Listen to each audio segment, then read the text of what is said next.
This is a movie, and this is real life.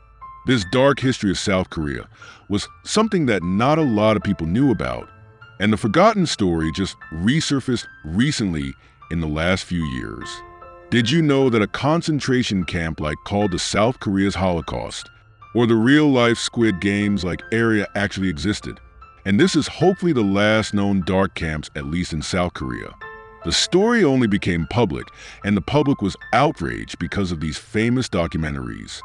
Gakumu Gujyoji Algo Sipta, and took on the story to find victims who never talked about this for over like 25 years. It will shock you of how these places that you seem like you hear from like World War II days in Auschwitz have been also in South Korea. And of course, to make these videos and take my full time researching these cases. And to present it to you guys, I've been shamed in a hot minute, oh God. This is a little 12-year-old named Chung back in 1982. He was just a kid, so bright, super smart in school. During tests, he would always get first or at least second place. A very good listener, and even took care of his sick mother by making food for her. Something that might have been such a big task for a 12-year-old. But he did it anyways because he was the son of the family. And the son was all that this family had. But one day in 1982, it was getting late, and Chung never returned home. Come to find out, Chung ended up going to the nearby city with a neighborhood ajushi. Of course, being like 12, and you're going to the city. You were fascinated by a lot of things. There's a lot of things to watch, to eat. He was at the arcade room, and it was such a great day for him. Until the neighborhood man just left him alone for a second. When two policemen approached him and asked him, "Why are you here? Are you alone?" The policeman told him, "Come with us to the police office. We're going to take you home." And of course, being 12 years old, naive, and thinking that these are policemen, obviously I could trust them. He ended up following them to the station. Little did he know that this would change his life forever. From then on, time to time, children would just go missing, vanish without a trace. This is Miss Lee, and in 1983, she was just 7 years old. Her little brother and herself were out. And again, the police would approach them, and they just followed. After being in the police station for a couple of hours, they told them that they would take them home. And as soon as they left the station, there was a white van waiting for them. I mean legit, starting from the van really reminded me of the movie.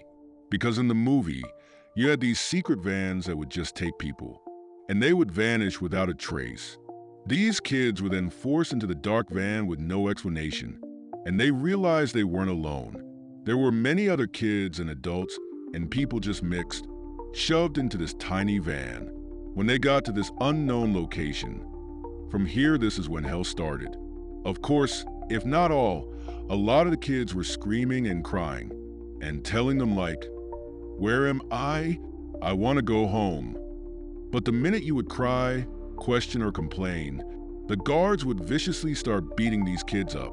When they entered this mysterious building, the victims claimed that it really looked like a prison cell. There was heavy steel doors that only locked from the outside, and inside of these long rooms were rows and rows of bunk beds. It was enough to fit at least from 80 to 100 people. Again, do you see a little bit of the coincidences? Even more shockingly, they noticed that everybody was wearing the same uniforms, and the uniform color was blue with stripes on it. They were also forced to shave all their heads. Nobody can have long hair, and they were strips of their name and their identity. Now, they were being called by numbers. They had to respond to the command officers as if they were in the military. And there were also divisions like in the military. One woman, who was only 7 at the time when she was taken away, even remembers that there were kids and babies younger than her.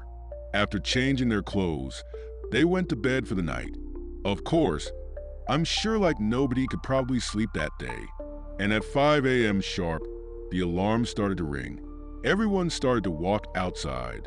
Of course, Jong and these kids who arrived, they weren't told anything to what to do, and they just had to follow what everybody else was doing. Those people that were there before they arrived. When they went outside, those new kids, new people that arrived were so shocked. Because it wasn't just them here. It was literally thousands and thousands of people, with the same uniforms just standing outside. And they had to form like a specific line. They realized it wasn't just kids, but a mix of adults including elders. And these are some real photos of how these camps look like. I mean, it's legit straight out of a horror movie, like rows and rows at the same exact replica of these buildings. These buildings were also barricaded by high concrete walls. And on top of that, even if you tried to escape, there would be guards standing within each other barricading the whole area. As you could see, this was a secluded area. I mean, again, this reminded me of the Squid Games, how that specific location was just hidden in the woods. Like that, these areas were hidden deep, and you would literally have to go hunting or know the forest area in order to catch this place. The crazy thing is this area was like a little town. They had factories, a church, schooling, a barber place, and even like a bathing area. And of course, later we will find out this isn't the only location. There were a couple of different locations throughout South Korea. When there would be commands, these people would all of a sudden like salute, sing certain anthems. And of course, these new people who arrived, they weren't instructed to do anything. If they didn't follow or didn't know what to do, they would automatically get a beating. They didn't care if there was anything off rhythm or you decided to resist. There would be severe punishments. One man says that they were also given only 30 toothbrushes for 120 people to all share. They also received this one clothing to wear throughout the whole year. Now, these people's daily task was to do pretty much forced labor throughout the whole day. There was many facilities and factories, and you see these photos. Like these kids were the barber man. And one of the factors that Chung worked at was the fishing rod factory. He and many others were forced to work for long hours. And you're having kids like work in these complicated jobs and working with sharp needles and objects. I mean, he just went into detail about the horrific things that has happened, which I probably won't go into detail, but it's very similar to what you guys have heard about what happened in World War II concentration camps. Chung remembers at the end of the day, if you do not meet the production quantity that they assigned to you, everybody would again get severe punishment. He remembers his whole body just being bloody, and scabs became old ones, and they were cut again and again due to the punishments. And this happened on a daily basis. It was total hell for everyone. They were also given very little food, and everyone was slim, super skinny. I mean, nobody had nutrition in their body. People even remember some hatchery eat whatever they can find, including rats that they found. Now, there was also even a female section, and even worse, there were a lot of assaults. When females would get pregnant, they remember these doctors coming in and injecting them with unknown substances. And witnesses say that all of a sudden, like throughout a couple of days, the female that was pregnant would no longer have their baby. And assaults did not just happen to females, it also happened to males as well.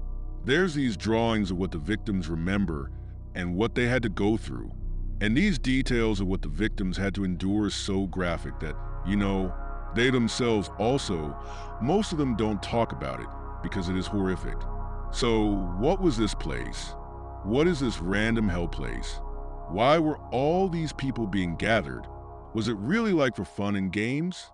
And why did no one know about it or try to save these people? So it turns out this place was called Hyeonji Bokjin, or Brothers Welfare Center. It was supposed to be known to gather homeless people who didn't have a place to go. Like they didn't have families, aka people who were deemed unfit for society. It was the government's program giving these people a second chance, whipping them off the streets, including like disabled people, and putting them into this welfare center where they're supposed to have jobs. They have an education, they go to church, they get food.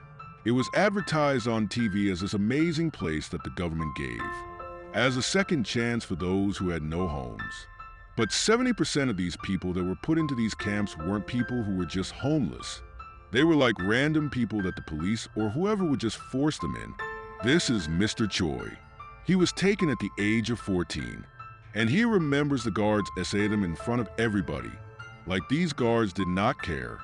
This happened in front of everybody during the time when they were supposed to go to sleep. He says that it was like a wild animal safari there. There was absolutely no humane part of this at all. And people did try to flee. There were many people who tried to flee, but they claimed that actually almost nobody was able to flee because the guards would catch them. And soon they would find out their friend who tried to flee yesterday never came back. And that's because the punishment was often death. I think the saddest part about hearing the victims, Mr. Chung says that when, all these things were happening to him, especially SA, he says that, as an adult now in a way feels shame. He feels shameful that he went through this when it wasn't at all his fault. Now, how about the disabled people who were taken there? They were taken to them, and the witnesses claim that there was a zone where disabled people were put into, and they claim that this was literally a zombie zone. They called it the zombie zone literally because the disabled people were actually kept all drugged up. They were all in like a zombie-like state, and they can't fend for themselves at all. 2 years like this passed, and Chung now became 14 years old. Surprisingly, one day he noticed from far away a very familiar face, which was his own father. The parents of kids like Chung, who all of a sudden were missing, will be devastated. And when Chung's father found out that his kid was gone for years, he leaned on alcohol. He could not go on with his life, knowing that his son vanished, and the police couldn't do anything about it. So Chung's father says that multiple times he went inside the police station, begged for his son to be found. But guess what? The police looking at Mr. Chung's father and him being drunk and screaming and yelling. He was also now considered unfit for the society and was forced into this camp. And this is Mr. Chung at 50 years old, now talking about this incident for the first time. He admits that rather than feeling excited or welcome to meet his father there, he felt ashamed, embarrassed, and especially looking at his father who had aged so quickly, so much. A short time frame because of the exhaustion. His youthful father was like no longer there. When nobody was looking, Chung's father found his son, and he actually handed him over this old rice cake that he's been saving. This rice cake was given during like a Korean holiday, and only one was given to each person. His own father, being hungry himself, was saving this for his own son. I mean, it even just shows you how through this traumatic experience and everybody having to suppress their human emotion, that for a lot of these people, the humane part just never was able to be stripped away. I think one of the also sickest part about this was that this welfare center was promoted as like a God-giving place. The owner, the boss of this place, and a lot of these people were portrayed as praying, believing in the word of the Bible. And yes, they were forced to sing these anthems and church choir songs. And these victims say that they were being preached about how this was what God has commanded. So they were literally being brainwashed in every single way that they can, and just to use religion, and God's name and Bible to do these horrific things is one of the sickest parts that people just cannot get over. It was December 1986 when Mr. Kim, who was working as a prosecutor, was on his day off and decided to go hunting. He was walking around the forest with his co-workers looking to hunt for things. But all of a sudden he noticed a couple people like from afar, and he noticed that the interactions with these people were super odd. Besides these labor workers, he noticed guards with long sticks and rods just hitting and abusing people. There were also these large dogs that was not leashed and intentionally scare all these labor workers. A short while later, he noticed the labor workers were put into what looked like a big animal barn, and the guards would lock the heavy gates from the outside. He also noticed that some of the labor workers' feet were tied in chains so that they would not flee. Mr. Kim got a really bad feeling and decided to investigate this area. Throughout the investigation in this specific area, I told you there were many different areas, but this area had about 900 kids or minors working in hard labor with 3,000 more people who were living in horrific conditions. Eventually, Kim found the office where the head leader would be staying at, and he found this big money box or container where he found over $20 million in cash. The welfare center leader was this man named Mr. Park. When Mr. Park was interviewed by Mr. Kim, Park acted super arrogant and he would not tell anything to the police. He claimed that I can't be investigated, and that's because he was anointed to this welfare program by one of the highest people in the government. When I mean the president of South Korea at the time, he was annoyed by this position. When Mr. Park was annoyed by this position, the government would give him a lot of money to run this program. Each person that he brought in equaled a guaranteed payment. All the labor work that they're doing to create the fishing rods, whatever kind of factories that all these people worked at, the revenue would also be kept all to himself. Mr. Park, his words and whatever he instructed was the law here. It got worse from here. The government found out that in 1981 that the next Olympic would be held in South Korea and decided to start the process of cleaning up South Korea or beautifying South Korea so that the country can look pleasing to the eye for all the foreigners that will come to Korea because of the Olympics. Basically, human trash removal. So who would catch these people? It was the police. Each person that the police brought, they would get a certain incentive and points, and certain amount of points meant that you're going to get a certain amount of promotion. And actually on TV, he came out and said that he is not a criminal, that he's being wrongfully convicted. And actually a lot of people kind of agreed with him because they were like, well, look at the streets. It's actually clean. There's actually no homeless people or orphans standing in the streets. It actually is cleaning up South Korea. Mr. Kim, being the proper investigator that he was so shocked when he received calls from his higher officials. He received numerous calls telling him to reduce Mr. Park's sentences. It was his higher officials, his boss, telling him to do this. So he had no choice, but he just couldn't believe it because, he lost faith in the justice system because he saw that those who had money and power, especially annoyed by the president, that how can people get away with such horrific crimes? Now, back in the 70s to 80s, the president of Korea was Cheon Do-hwan. President Cheon is very controversial. He is accused of doing many horrific crimes himself to the citizens. There was a huge riot in South Korea. He was known to have a military dictatorship. If you watch the drama Reply 1988 and you see Sister Pora going to do, undone they call it, there was a huge protest because people were protesting against his dictator leadership. President Cheon is accused of doing horrific things, especially to those who went out to protest. So these are young people who went through tortures if you were ever caught protesting until his death. He was not apologetic. I'm not going to get into too much into this, but he was a very controversial president. Eventually, Mr. Park was sentenced and a lot. Actually, most of the charges were dropped. I believe he was sentenced for negligence. He only spent about 2 years and 6 months in prison for the horrific crimes against these people. In 1987, when this whole news came out, the camps were shut down. But because this was a program ran by the government, what happened was they just changed the name and location and started all over again. Mr. Cheon, when he found out he was going to be transferred to another location, he got a call saying that his father died in this camp. No one knows why he passed away, but obviously it's presumed that he died of exhaustion and terrible abuse. This concentration camp lasted about 12 years, and in total 38,437 people were victims of this. After these concentration camps pretty much shut down around 1988, again, like I said, they did change and keep the programs in different names and locations.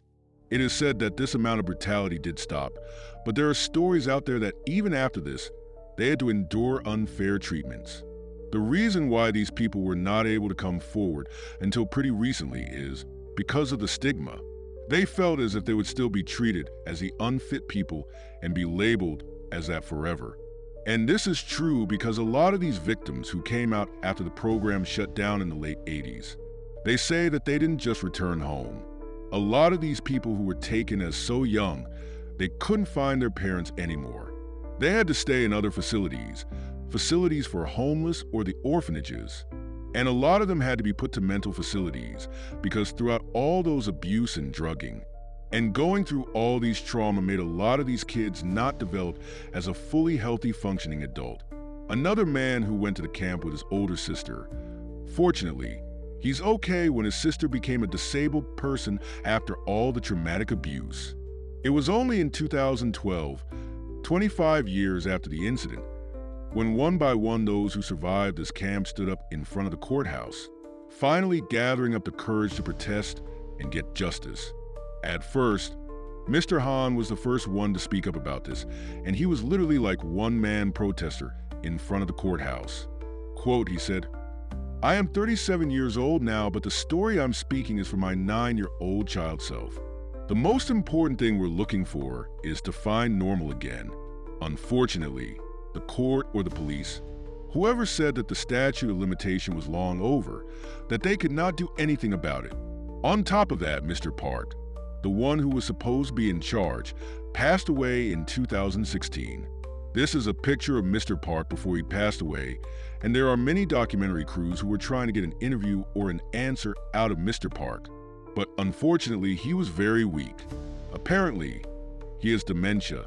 He cannot remember things, and he's just like an old, weak grandparent that they were not able to get any interview with him. It was said that until Mr. Park passed away, he lived as a very wealthy man. With the money that he made from the program, he bought like other buildings and this family is pretty rich. In order to protest, the victims camped out outside of the court for over 900 days. So for about 3 years, they have been camping outside to get someone to listen. Only in 2020, the court did grant a reinvestigation into the brothers' welfare case that happened in the 70s and 80s. And again, till this day, the victims never got any compensation or support from the government. And they believe they should because the program they were put into unfairly was by the government. And to think that those horrific people who have done this to other people are still out there living totally fine without any consequences is one of the reasons why these victims just feel so much anger now that they're an adult, now that they can protect themselves, because they could not protect themselves when they were just kids. Thank you so much for watching. Remember to like this video and share this story so it never gets lost.